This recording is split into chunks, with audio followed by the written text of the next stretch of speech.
A lot of focus on this Pennywong trip to Israel, the first one by a senior member of the Albanese government. Let's bring in my Sky News colleague, former Labor Minister Graham Richardson. Thanks for your time. Look, it's interesting because in one sense, Australia sort of off Broadway over there. We're a long way away. We're not going to change the sort of course of action, but a lot of focus here domestically, particularly internal Labor Party politics, which you know a lot about this. How tough is this for Labor to manage tensions on this topic, given how heightened it is right now?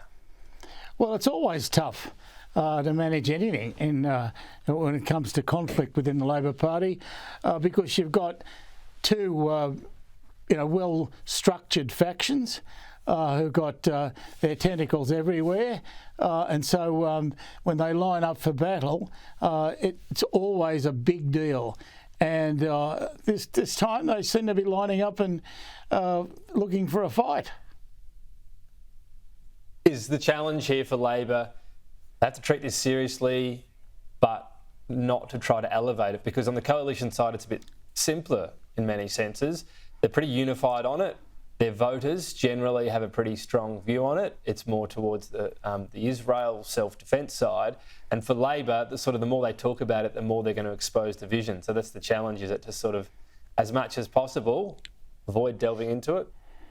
Well, I'd try and avoid it as much as I could, but the reality is there's still a majority in the Labor Party who are going to support the right for Israel to exist, and that means that they're not going to support the PLO.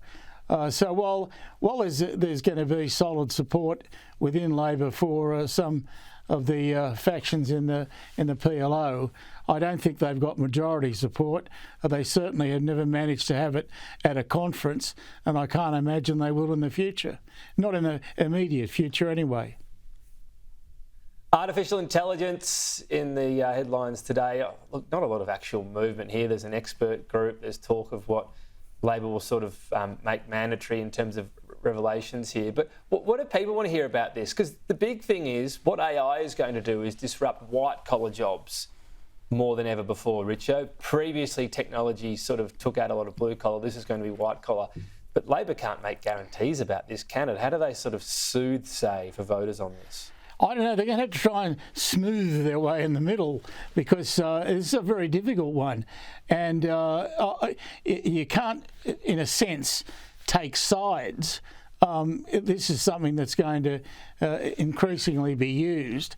And so we just have to make sure, I think, that it's used in such a way as to benefit humankind rather than to benefit just some of humankind.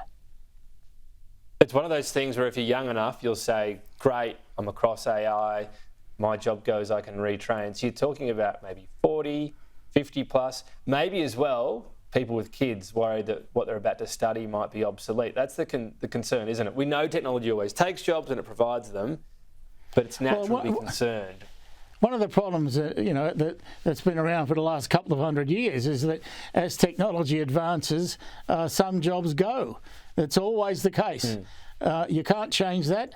And so the idea of re-education, while it may seem daunting for some, is nonetheless necessary. Yeah, well, exactly. You can't put your head in the sand. It's very much a global economy. I mean, you can say, imagine if you'd bought a blockbuster video in the early 2000s, Richo, it wouldn't have been a good investment, but it's not the government's fault. Yeah, I'd forgotten about Blockbuster. Graham Richardson, thank you. We will talk again soon.